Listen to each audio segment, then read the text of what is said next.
দোরগোড়ায় বাংলাদেশের টি-20 বিশ্বকাপ। যুক্তরাষ্ট্র ওয়েস্ট ইন্ডিজ মিশন নিয়ে যখন পরিকল্পনা সাজাতে ব্যস্ত টিম ম্যানেজমেন্ট, এর মাঝে লাল সবুজদের বিপক্ষে পূর্ণাঙ্গ সিরিজের সূচি ঘোষণা ক্রিকেট ওয়েস্ট ইন্ডিজের। আইসিসির এফটিপিতে থাকা এই সিরিজ আগে নিশ্চিত থাকলেও এবার প্রকাশ করা হলো পূর্ণাঙ্গ সূচি। দুটি টেস্ট, 3টি ওয়ানডে এবং সমান সংখ্যক টি-20 ম্যাচ খেলতে নভেম্বরের তৃতীয় সপ্তাহে ওয়েস্ট ইন্ডিজ উড়াল দেবে নাজমুল হোসেন শান্তর দল। 22 নভেম্বর সিরিজের প্রথম টেস্ট মাঠে গড়াবে অ্যান্টিগার স্যার ভিভ রিচার্ডস স্টেডিয়ামে। 30 নভেম্বর জ্যামাইকার সাবাইনা পার্কে অনুষ্ঠিত হবে দ্বিতীয় ম্যাচ। টেস্ট সিরিজ শুরুর আগে অ্যান্টিগায় একটি প্রস্তুতি ম্যাচ খেলার কথা রয়েছে বাংলাদেশের।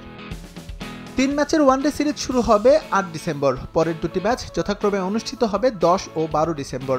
এই তিনটি ম্যাচে অনুষ্ঠিত হবে সেন্ট কিটস এন্ড নেভিসের ওয়ার্নার পার্ক স্পোর্টিং কমপ্লেক্সে। এরপর টি-20 সিরিজে অংশ নিতে বাংলাদেশ দল চলে যাবে সেন্ট ভিনসেন্ট অ্যান্ড দ্য গ্রেনাডাইন্সে।